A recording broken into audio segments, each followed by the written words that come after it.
Holly looked at him with a smile. "Thanks. Next time I'm in Foo Bar, I'll get you a drink." Ralph chuckled. "No need. I'm simply helping out a local badass." She wasn't sure she deserved that title, at least not yet, but she didn't argue.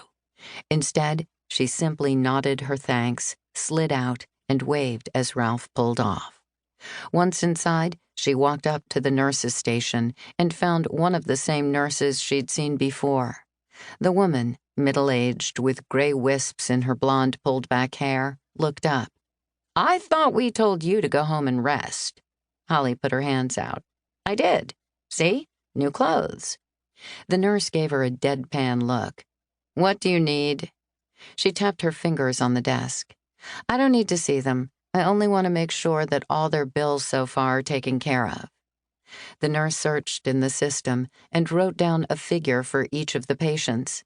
She totaled it up and slid it across to Holly.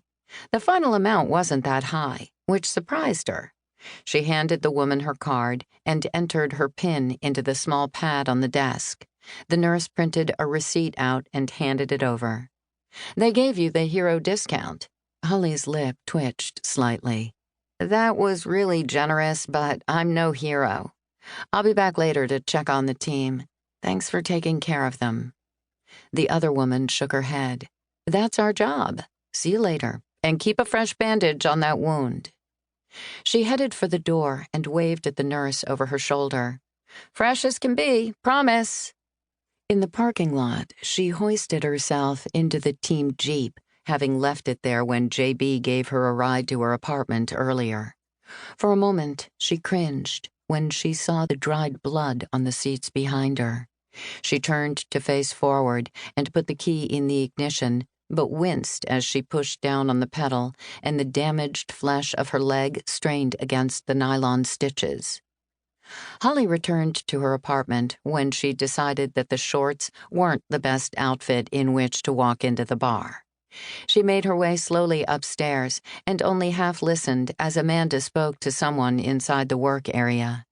Her teeth gritted against the pain. She changed the bandage on her leg and pulled a pair of jeans on carefully. Once the initial burn of the new pressure against the wound subsided, she found the tightness provided support and that her leg didn't strain quite as much when she walked. She knew everyone had heard about what happened by that point, but she didn't want to draw any more attention to herself if it could be avoided. It was bad enough that she had to walk in with a dressing across her cheek and the weariness of battle in her eyes. She checked her computer for any response to the coded message, but nothing had arrived. Disappointed, she closed it and slid it in the drawer before she shoved her phone into her back pocket. She left the Jeep parked out front, as it was only a couple of blocks to Foo Bar. After only a single block, however, she stopped to catch her breath and realized that she was more exhausted than she had thought. At the same time, after everything that had happened, there was no way she would be able to sleep at that point. The best thing she could do was be where she knew people and surround herself with familiar faces. There would be less chance that she would focus her attention on the atrocities they had endured. It was probably not the best idea to avoid it at all costs, but she seemed to be the queen of avoidance. If she pushed the bad things far enough back, they would eventually stay there. At least, that was how she had played the last 30-something years of her life.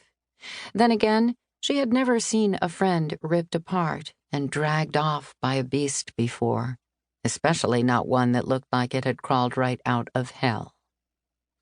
As she approached Foo Bar, her phone vibrated. She pulled it out and hoped it was good news from the hospital.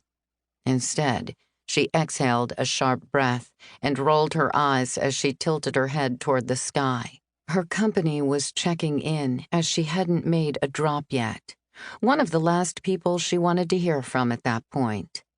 Holly straightened and cleared her throat as she placed the phone to her ear. She raised an eyebrow and put her hand on her hip, as if the person on the other end could see the attitude through the call.